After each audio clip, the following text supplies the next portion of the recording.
Before history was rewritten, Africa stood at the center of the world. Kings ruled vast empires. Queens commanded armies, trade, and knowledge. From gold-rich kingdoms to cities that shaped global trade and power. Africa built universities, preserved science, and taught the world to think. Warriors defended their land with strategy, discipline, and honor. Not myths, but military genius. Women rose as queens, generals, and visionaries, shaping history with courage and wisdom. Their legacy lives on, in culture, resistance, and identity. This is Africa remembered.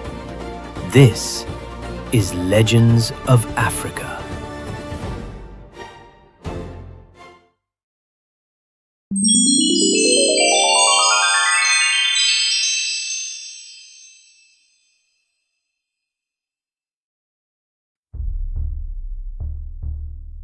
African slavery myths. The truth they never taught you. Africa is often spoken about as if slavery defines its entire past, as if bondage was its natural state, as if Africans were passive, silent, or complicit. Myths that still shape how Africa is seen today, and by the end of this documentary, one truth will be undeniable. Africa was not a continent of slaves. It was a continent of civilizations, disrupted by violence.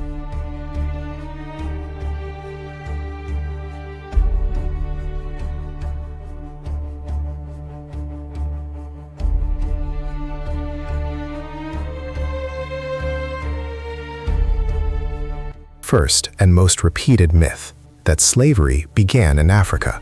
This is historically false. Slavery existed in Mesopotamia, ancient Greece, Rome, China, and India, thousands of years before Europeans reached West Africa. The Code of Hammurabi, written around 1754 BCE in Babylon, already regulated slavery. Rome enslaved millions of Europeans. Vikings enslaved Slavs. The word slave itself comes from Slav. Africa did not invent slavery. What happened instead was something far more specific and far more brutal.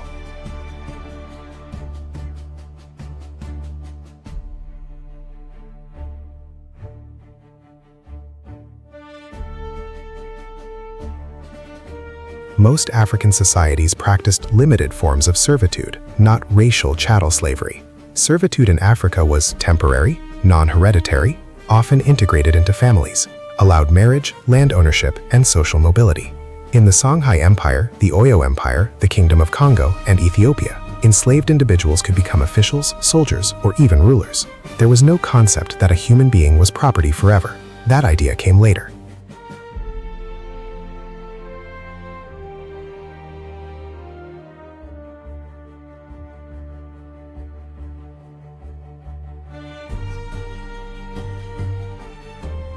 The transatlantic slave trade, beginning in the late 15th century, introduced something new to human history: race-based, permanent, inheritable slavery. From 1444, when Portuguese traders first began mass exports from Senegambia, to 1808, over 12.5 million Africans were forcibly shipped across the Atlantic.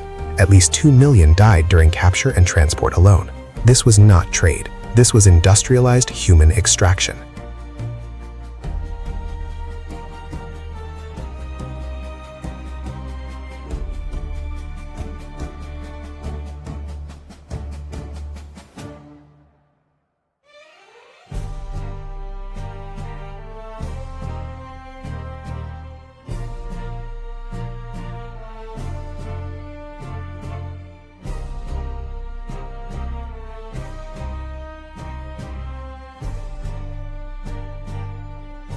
Another myth claims Africans sold their own people, so Europeans are less responsible. This is a half-truth designed to erase power dynamics. European empires controlled the ships, controlled the weapons, controlled the markets, controlled the destination. African rulers who resisted, like Queen Zinga of Ndongo, King Ataja of Dahomey, and the Ekumeku warriors, were attacked, destabilized, or overthrown. Those who collaborated did so under coercion, manipulation, or survival pressure. Responsibility lies with the system, not isolated actors.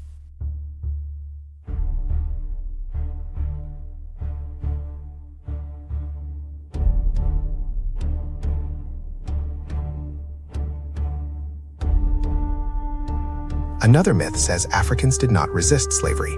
This is one of the most insulting lies in history. Africans resisted at every stage, during capture, on the coast, on slave ships, on plantations. From the Amistad Revolt, 1839, led by Sangbe-Pie, to the Haitian Revolution, 1791 to 1804, led by African-born generals, to constant ship uprisings documented in British naval records, resistance was constant. Survival itself was resistance.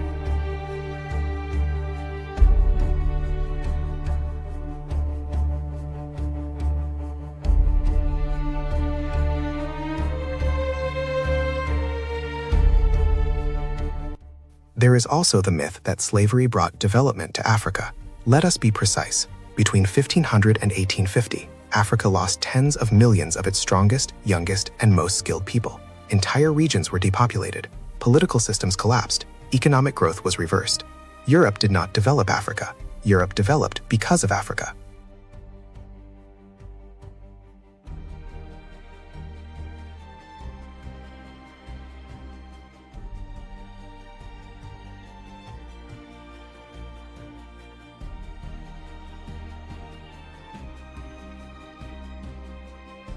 Another deeply harmful myth claims slavery ended because Europe became moral. Slavery ended because Africans resisted, enslaved people revolted, abolition movements were forced by violence and cost.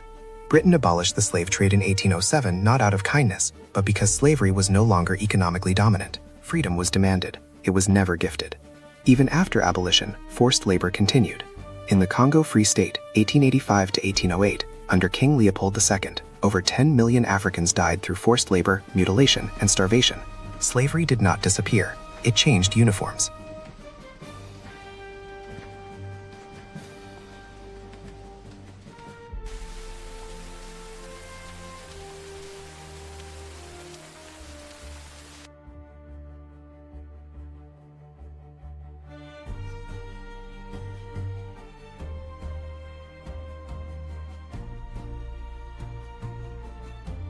So what is the final myth? That Africa never recovered. This is false. African knowledge, culture, resistance, and resilience survived despite the greatest human crime in recorded history. The problem was never African inferiority. The problem was exploitation.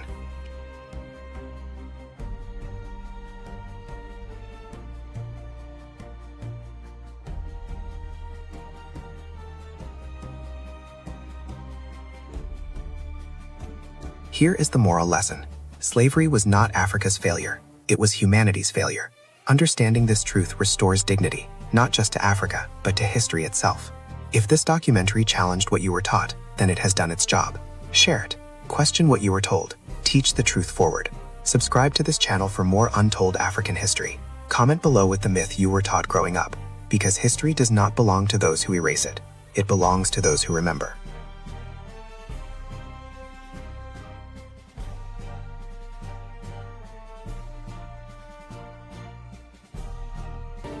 This is Africa remembered.